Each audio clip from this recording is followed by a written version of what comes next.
오늘 아침 일라디오. 연휴 잘 보내셨습니까? 해가 바뀌고 어느새 나흘째 아침이 시작됐습니다. 2021년 새해의 첫 번째 월요일이기도 한데요. 새로운 마음을 가지고 새로운 눈으로 바라보고 새 에너지로 가득 채워 시작하기 더없이 좋은 날입니다. 새롭게 시작된 한 해, 우리 농어촌 현장에 여전히 풀어야 할 숙제들이 많이 있습니다. 깊은 고민을 통해서 또 많은 지혜를 모아서 함께 풀어나갈 수 있었으면 하는 한 해였으면 하고 바람을 가져보고요. 이런 노력들이 모여서 우리 농어민들의 삶도 매일 조금씩 더 나아지는 그런 한 해가 됐으면 하는 바람입니다. 1월 4일 월요일 오늘 아침 일라디오 출발합니다. 저는 아나운서 김재웅입니다.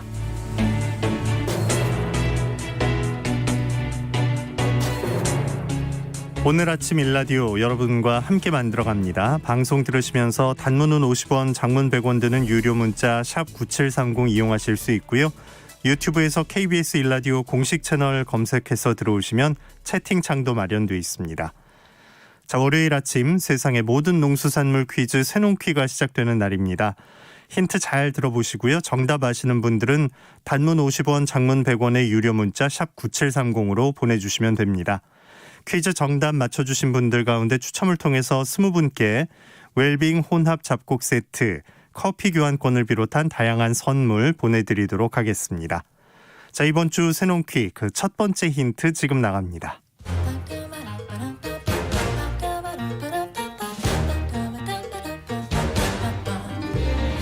오늘 아침 일라디오가 선정한 우리 농수산물을 맞히는 세상의 모든 농수산물 퀴즈 새농퀴.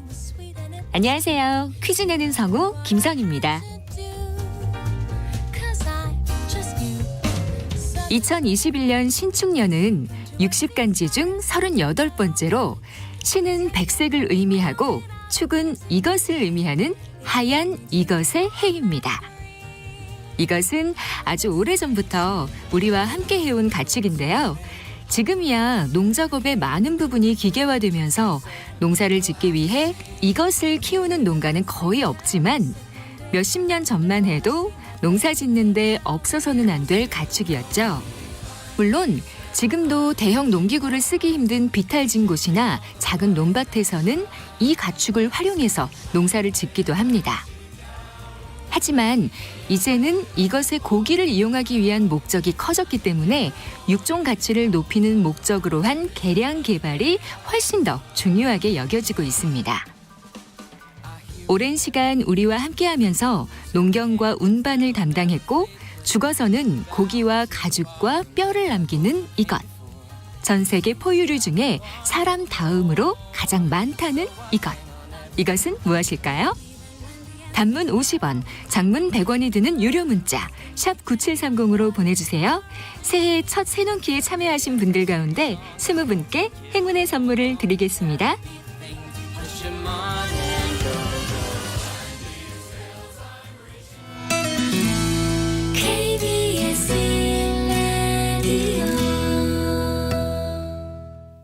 새농퀴 정답 아시는 분들은 단문 50원, 장문 100원 드는 유료 문자 샵 9730으로 보내주시기 바랍니다. 농작업 정보 알아봅니다. 농촌진흥청 대변인실 김용길 팀장과 함께합니다. 안녕하십니까? 예, 안녕하십니까? 네, 자, 고병원성 조류 인플루엔자에 또 강원 영월에서 아프리카 돼지열병이 확인돼 비상입니다. 축산농가 차단 방역이 좀 철저하게 요구되는 시점이죠? 예, 조류 인플루엔자 발생이 이제 계속 늘면서 지난주 8건이 추가가 돼서 총 42건이 발생하는 상황이기 때문에 긴장을 주지 말고 이제 철저한 차단 방역이 필요한 상황입니다. 올해는 철새 유입량이 이제 특히 많이 온 상황이고 또 고병원성 조류 인플루엔자균 검출이 계속 나오고 있는 만큼 철새 도래지의 방문과 가금농장 인근 출입도 자제하는 등 조류 인플루엔자 확산 방지에 모두 동참을 해주셔야겠습니다. 또 농가에서는 농장 진입로에 이제 항상 생석회 벨트를 구축을 하고 외부 사람과 차량 통제 그리고 농장 소독을 철저히 해주시고 축사를 출입할 때는 반드시 장화로 갈아 신고 출입을 하시는 등 균이 농장 내로 유입되지 않도록 방역에 철저를 기해 주셔야겠습니다. 여기에 지난 연말에 강원 북부 지역에서만 발견됐던 아프리카 돼지열병 감염 멧돼지 폐사체가 강원 남부 지역인 영월군 일원에서 이제 6날이나 이렇게 발견이 돼서 강원과 충북 12개 시군에 이제 아프리카 돼지열병 위험주의보가 발령된 상황이고요. 방역 당국이 긴급 차단 방역을 실시하는 만큼 양돈 농가에서는 집중 소독과 방역 관리에 철저를 기해줘야겠습니다. 네. 자, 새해 첫 월요일인데 이번 주 강추위가 예보돼 있습니다. 농가에서 좀 신경 써야 할 날씨 정보 전해주시죠. 예. 이번 주 기온은 이제 주 중반 이후부터 영하 16도 이하로 이제 기온이 급강하면서 강추위가 예보된 상황이고, 또 중서부와 호남 서부 해안 지역은 많은 눈이 예보된 만큼 월동 중인 맹류와 마늘, 양파 같은 배수로 정비를 좀 잘 해주시고, 시설 하우스는 난방에 필요한 연료를 미리 충분히 확보하시도록 하고, 또 하우스 내부에 보강 지지등을 설치해 줘서 눈이 많이 올 것에 대비한 조치를 미리 해주셔야겠습니다. 축사와 시설하우스 외부에 설치된 급수시설 등은 동파 방지 대책을 실천해 주시도록 하고요. 특히 고령의 농업인들께서는 날씨가 갑자기 추워지기 때문에 오래 밖에서 노출되지 않도록 외출을 자제하시는 등 건강 관리에도 각별히 신경을 써야 하는 한 주가 될 것으로 보입니다. 네. 자, 한 주간 실천할 농작업 정보 구체적으로 알아보죠. 벼재배 농가 어떤 작업이 필요할까요? 올해 농가에서 식물 벼 보급종 신청 기간은 이미 끝난 상황인데요. 일부 남은 물량에 대해서 이제 추가 신청을 받고 있다고 하니까 아직 정부 보급종 종자를 구입하지 않은 농가에서는 그 해당 지역 농업기술센터에 이제 문의를 해보시고 구입을 하시는 것이 좋겠습니다. 겨울철에 보관 중인 농기계는 눈과 비를 맞지 않는 안전한 곳에 보관을 하시도록 하고, 겨울 동안 사용하지 않는 쟁기나 로타리 같은 작업기 같은 경우는 오일을 발라줘서 녹이 슬지 않도록 관리를 해주시는 게 좋겠습니다. 네. 월동 채소 재배 농가는 기온이 떨어진다고 하면 좀 긴장하게 되는데 어떤 작업을 미리 해두면 좋을까요? 마늘과 양파 같은 월동 채소는 이제 눈이 많이 내리게 되면 스패를 받기 쉽기 때문에 배수로를 잘 정비해 주시는 게 중요하겠고요. 월동 초기에 날씨가 좋았기 때문에 옷자란 마늘 같은 경우는 잎이 누렇게 변하는 이제 황화 증상이 나타날 우려가 있고, 월동 후에는 하얗게 변하는 이제 백화 증상이 나타날 것으로 예상이 되기 때문에 볏짚이라든지 비닐 등을 이용해서 덮어주시는 것이 좋겠습니다. 겨울철에는 시설하우스 내의 온도 관리가 매우 중요한데요. 특히 이번 주에 많이 춥다고 하니까 오이 같은 경우는 12도, 가지나 토마토의 경우는 16도, 파프리카나 풋고추의 경우는 18도 이상 이렇게 유지를 시켜주시도록 하고, 상추나 쑥갓 등 잎채소는 8도 이상 유지되도록 보온하거나 가온을 해주시는 것이 좋겠습니다. 네. 특용작물 농가에서 할 일도 좀 말씀해 주시죠. 예. 겨울철 느타리 버섯을 재배하는 농가에서는 재배사와 배지의 온도가 최소한 10에서 16도 정도, 습도는 85% 정도가 되도록 관리를 하시고, 환기를 통해 이제 신선한 공기가 유입되도록 해주시는 것이 좋겠고요. 인삼을 재배하는 농가에서는 이번 주에 이제 눈이 많이 내릴 것이라고 이렇게 예보가 돼 있기 때문에 시설을 보강해 주시거나 표준 규격자재를 사용해서 이제 해가림을 설치해 주시고, 또 눈이 많이 내린다는 예보가 발표가 되면은 차광망을 미리 걷어내 주시는 것도 피해를 줄이는 한 방법이 되겠습니다. 네.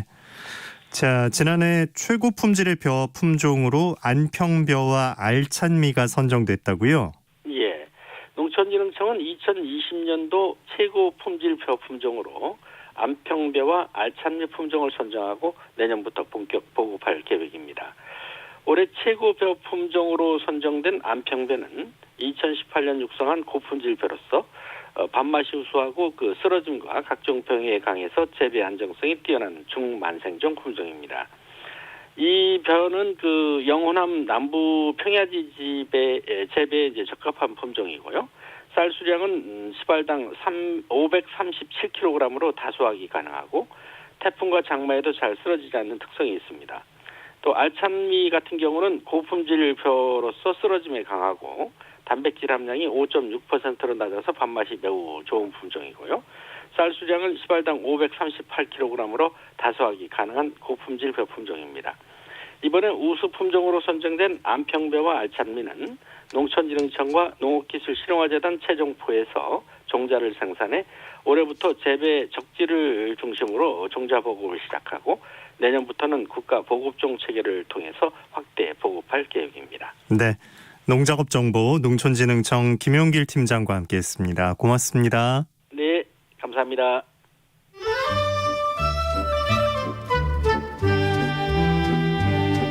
아침을 깨우는 정겨운 이야기가 있습니다. 매주 월요일부터 토요일 오전 6시 15분 KBS 오늘 아침 일라디오.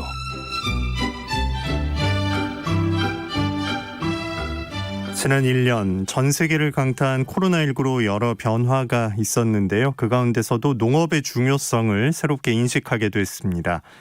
식량 자급이 앞으로 국가 존립을 좌우할 만큼 절실한 문제라고 받아들이고 있는 건데요.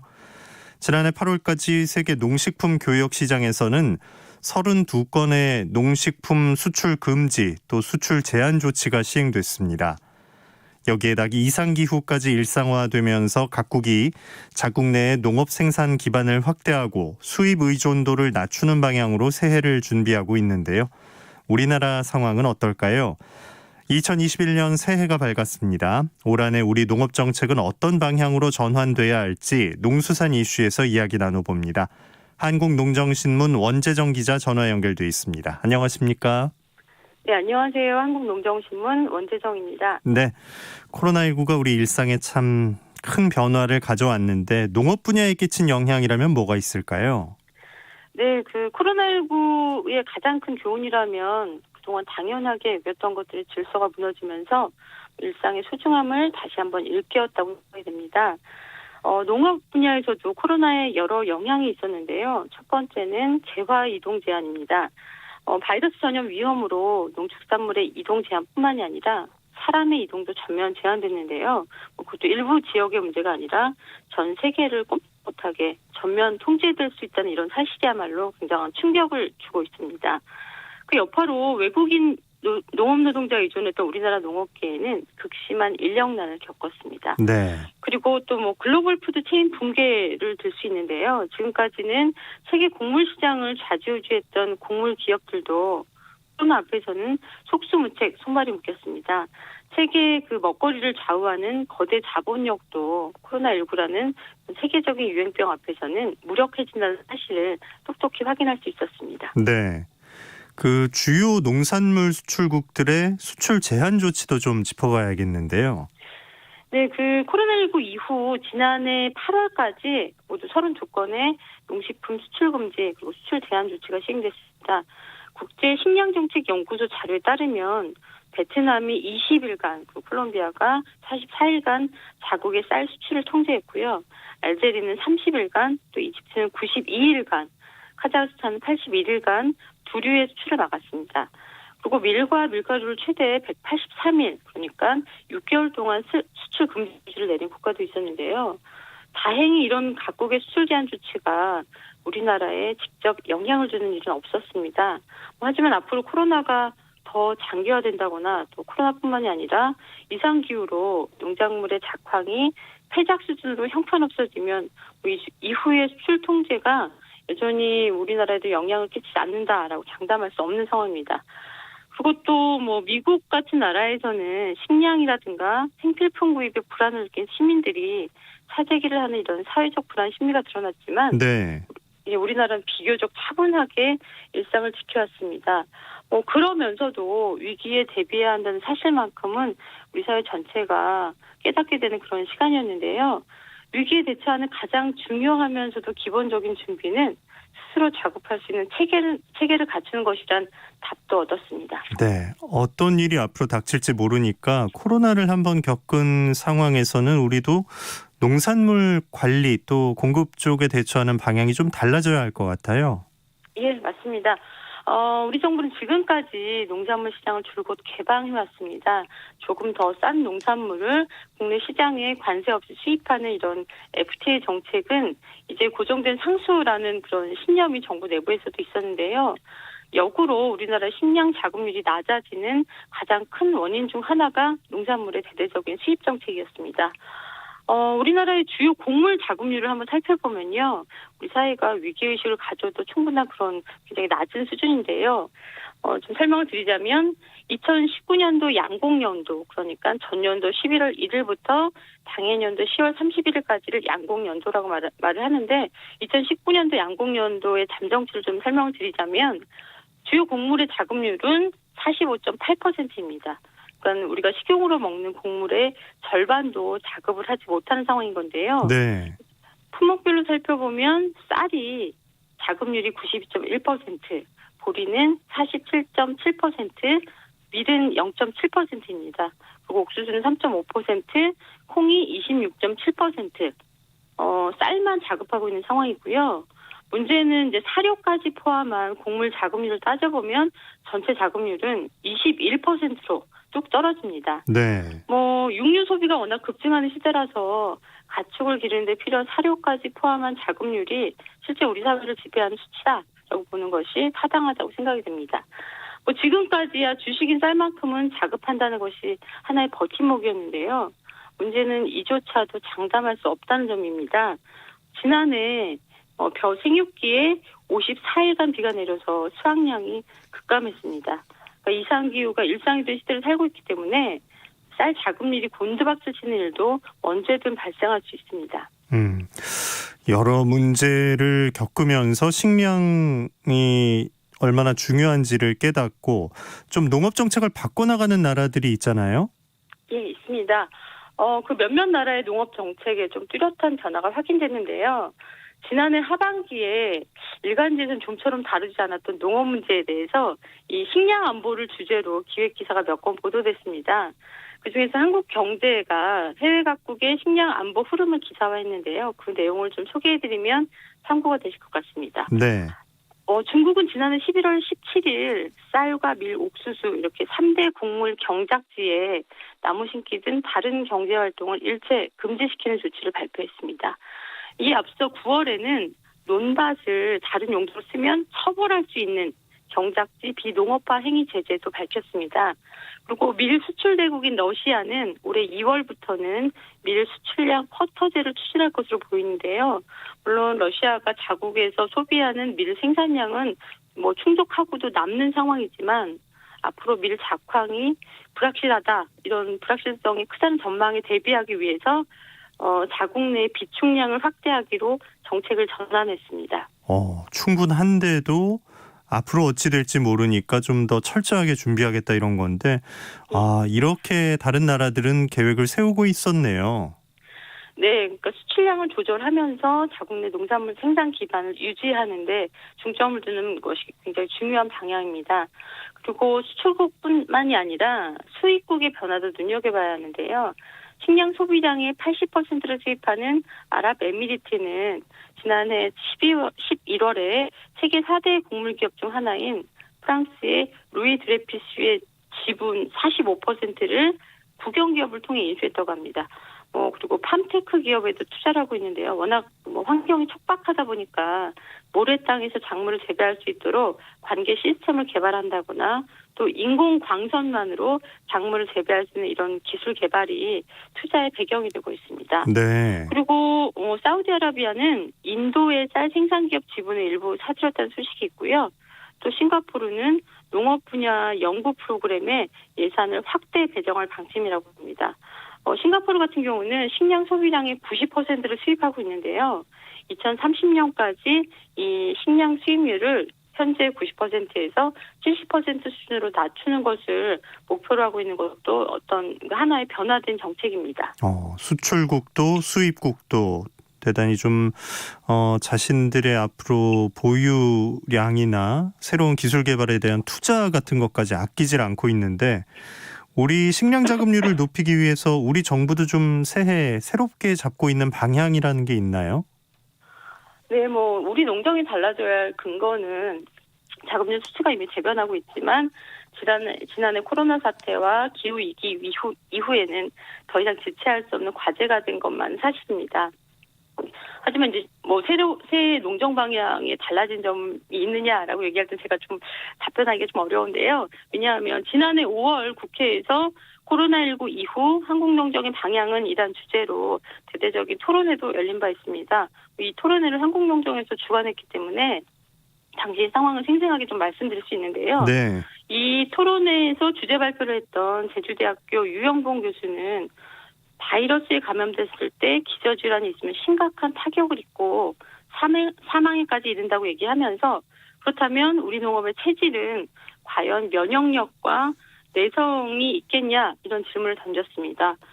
유영봉 교수는 코로나19로 각국이 여러 대책을 발빠르게 세우고 있는 가운데 우리나라는 급한 불을 끄는 수준이자 근본 치료가 필요한 환자에게 상처 치유만 하는 정도로 정책을 펴고 있다 이런 평가를 했는데요.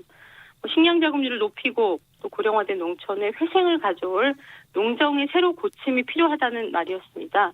그러면서 몇 가지 농정 변화의 방향도 제시하긴 했는데요.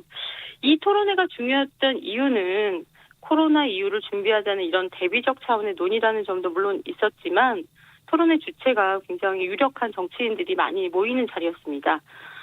당시 토론회 주체는 더불어민주당 코로나19 국난극복위원회였는데 그 위원장이 이낙연 국회의원이었습니다.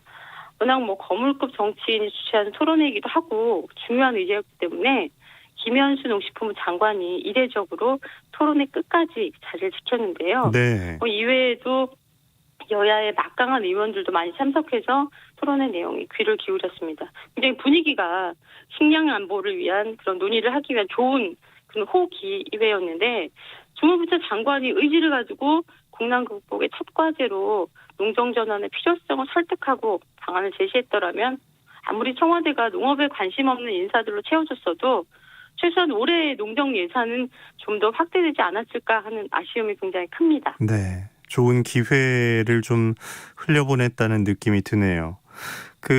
올해 예산을 지난해 결정했지 않습니까? 국가 전체 대비해서 농업 3% 선이 이제 못 미쳐서 좀 비판의 목소리도 많았잖아요. 예, 그렇습니다. 7년 만에 농업 예산이 국가 전체 예산 대비 3% 비중 아래로 떨어졌습니다. 각국이 농업 기반을 확대한 농정을 펼치는 것과 사뭇 다른 행보인데요. 김현수 농식품부 장관은 2021년을 맞아서 그 신년사를 배포하면서 지난 역사가 보여주듯 전쟁의 승패는 식량에 달렸다는 말을 했고 또 코로나19 전쟁에서 식량 차재기가 없던 공을 농업인들이 흔들림 없이 먹거리 공급을 책임진 덕분이라고 격려하기도 했습니다. 그런데 이제 정작 중요한 그래서 정부는 이전과 얼마나 다른 농정을 펼칠 것인가 이런 내용 살펴보면 굉장히 빈약한 상황입니다. 다만 올해 중점을 둬야 할 사안 중 4번째로 식량 안보 강화를 언급했고요. 그 내용은 밀과 콩의 자급률을 높이겠다는 것입니다. 오늘 짧은 시간 쭉 좀 흐름을 짚어주셨는데 앞으로 우리 농업 정책에 어떤 변화가 필요할지 좀 말씀해 주세요. 네, 농업, 농촌, 농민이 다시 활력을 찾을 수 있는 방안은 밀과 콩뿐만이 아니라 주요 농산물의 자급력을 확충하는 방안이 그 출발점이 돼야 한다 이렇게 말씀드리고 싶습니다. 물론 모든 농산물을 다 자급할 수는 없으니까 해외 식량 유입 채널을 확보하는 것도 필요한 일인데요. 하지만 농정의 기준점을 주요 농산물의 자급률 향상해 놓고 얼마나 자급할 것인가 목표수를 정한 뒤에 이에 필요한 조건들을 하나하나 구축하는 것이 그다음 필요한 정책 과제로 세워져야 합니다. 그러려면 농지 문제 빼놓을 수 없는데요. 농지 소유와 이용이 경작자인 농민들에게 돌아가야 하고 또 생산된 농산물이 국내에서 소비되는 기반도 더 확대돼야 됩니다. 그리고 농민들이 안정적으로 농사를 지을 수 있도록 소득보완 대책도 필요한데요. 중요한 건 30년을 이어온 개방농정틀을 유지해서는 전 세계가 위기에 직면했을 때 결코 탈출구를 만들지 못한다는 점입니다. 지구적 위기에 국민의 먹거리를 안정적으로 자급할 수 있는 농업 기반을 갖추는 것이야말로 2021년에 준비해야 할 또 하나의 백신이라고 생각합니다. 네, 농수산 이슈 한국농정신문 원재정 기자가 전해드렸습니다. 고맙습니다. 네, 고맙습니다.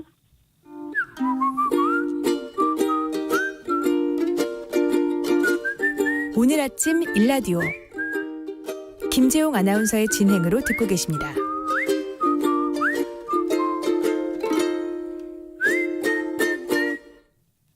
민족문화콘텐츠연구원 박재희 원장이 전하는 고전으로 세상 읽기 함께 들어보시죠. 안녕하십니까. 고전의 대문 박재입니다. 신축년 소띠해가 열렸습니다. 우직하고 충성스런 소의 이미지는 동서양을 막론하고 사람들이 소를 좋아하는 이유입니다.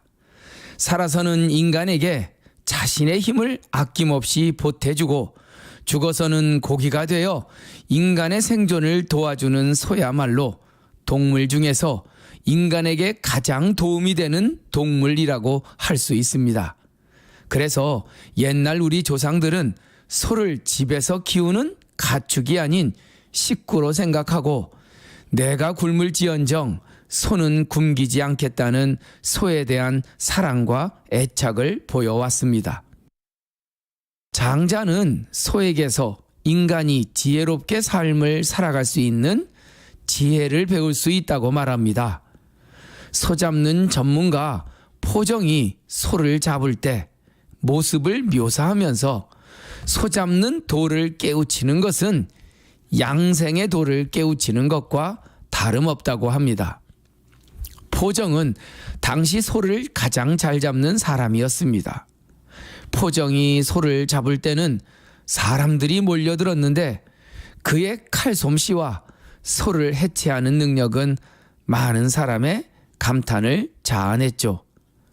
포정이 소를 잡을 때 소의 뼈와 살과 힘줄이 만나는 빈틈을 통해 칼이 들어가면 소는 아무런 저항도 없이 해체되었습니다. 그 모습을 본 문해군이란 왕이 포정에게 물었죠. 그대의 소 잡는 기술은 경지에 이르렀구나. 너의 소 잡는 기술의 근본을 알려달라. 포정은 이렇게 대답합니다. 신이 소를 잡을 때는 소를 보지 않습니다. 소의 근육과 뼈와 힘줄 사이에 비어있는 공간을 보고 그 사이로 칼을 밀어넣으면 소는 흔적도 없이 깔끔하게 해체됩니다. 이것이 저의 소를 잡는 도이옵니다.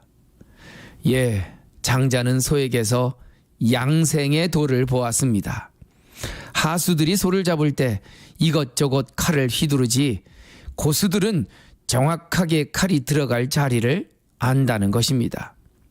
인생도 하수들이 이것저것 장소 가리지 않고 날뛰고 부딪히며 살지 고수들은 자신의 처할 자리와 때를 알아서 어떠한 저항도 받지 않고 양생의 도를 실천하며 살아가는 것입니다. 포정, 해우, 풀어헤칠 해자의 소우자, 포정이 소를 해체하듯이 인생도 자신에게 주어진 삶을 잘 해체하며 살아가야 한다는 장자 양생주 편에 나오는 인생 철학입니다. 소와 관련된 고사성어 중에 우생마사라는 사자성어도 있습니다. 소자의 살생자, 말마자의 죽을 사자, 우생마사. 소는 살고 말은 죽는다는 뜻입니다. 여름철 장마가 져서 강물이 불어 말과 소가 강물에 떠내려가면 소는 살고 말은 죽는다고 합니다. 말은 내려오는 강물을 역류하며 살아남으려고 발버둥 치다가 결국 그 자리에서 허우적거리다 죽는답니다. 그러나 소는 강물이 흐르는 방향으로 떠내려 가다가 차츰 강가로 조금씩 다가가서 결국 강물에서 빠져나와 목숨을 건진다는 것이죠. 우생마사. 강물의 흐름을 순리대로 받아들이되 최대한 살 길을 찾는 소와 다가온 상황을 인정하지 않고 흐름에 역류하며 발버둥 치다가 죽는 말을 비유한 사자성어입니다. 신축년의 신은 12간지 중에 하나지만 맵다, 독하다는 뜻도 있습니다. 매울 신이라고 번역하면 신축년은 매운 소의 해입니다. 어떤 역경에도 흔들리지 않는 강하고 독한 매운 소의 해가 바로 신축년입니다. 그 어느 해보다 힘들고 어려운 상황이 예상되는 매운 소의 해 신축년.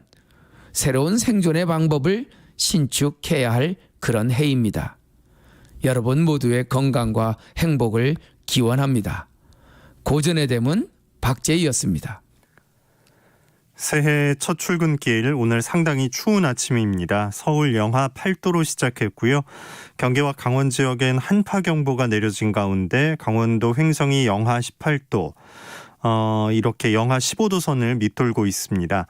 천안도 영하 12도까지 기온이 내려갔습니다. 따뜻하게 잘 챙겨 입으시고요. 모자나 목도리도 꼭 챙기시면 좋겠습니다. 낮에 기온이 잠깐 영상권으로 올라서겠지만 차차 흐려지면서 밤부터 서울을 비롯한 영서 남부 지역, 충청, 전북 내륙과 제주 산간에는 1에서 3cm의 눈이 쌓이겠습니다.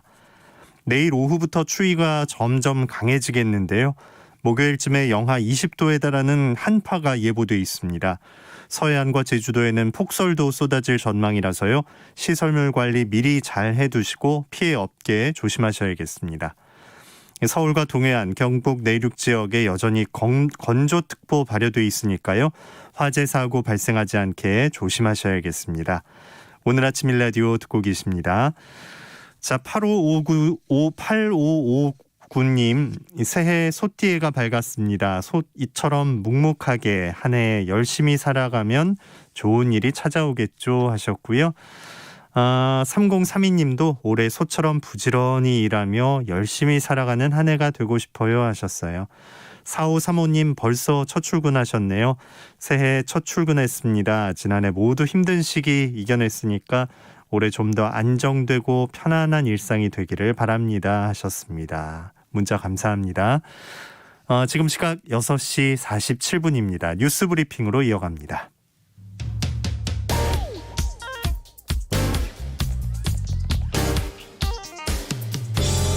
오늘 아침 뉴스 브리핑.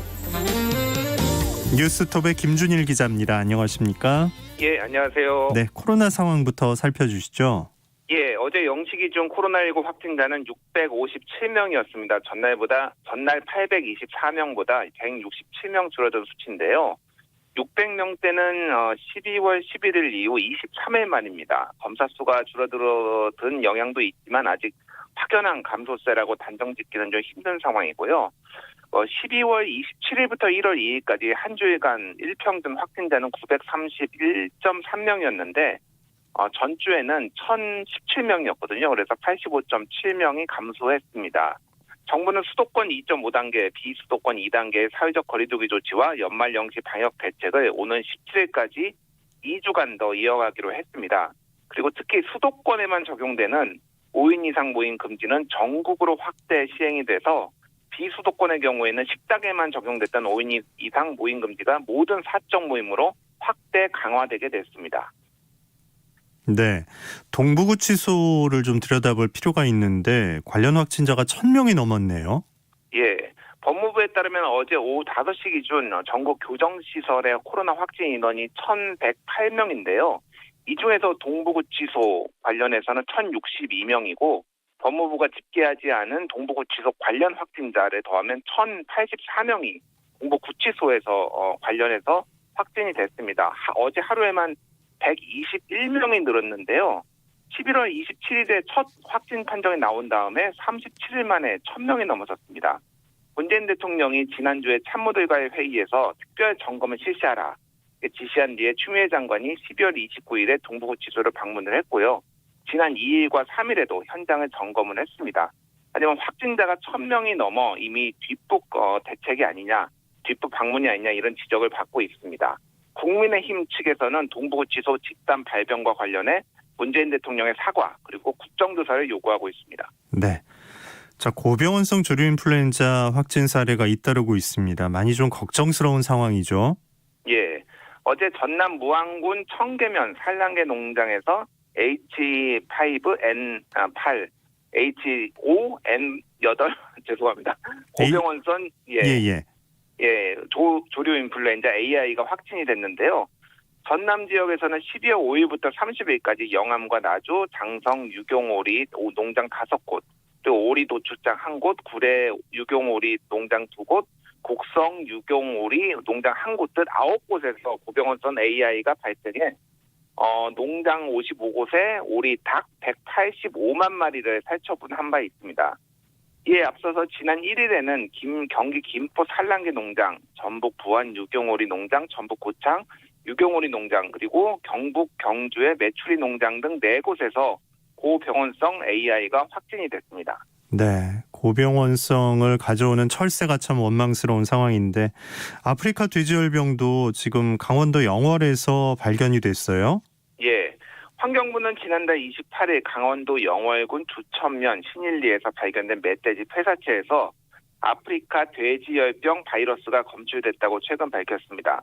영월군에서 아프리카 돼지열병이 발생한 것은 이번이 처음인데요.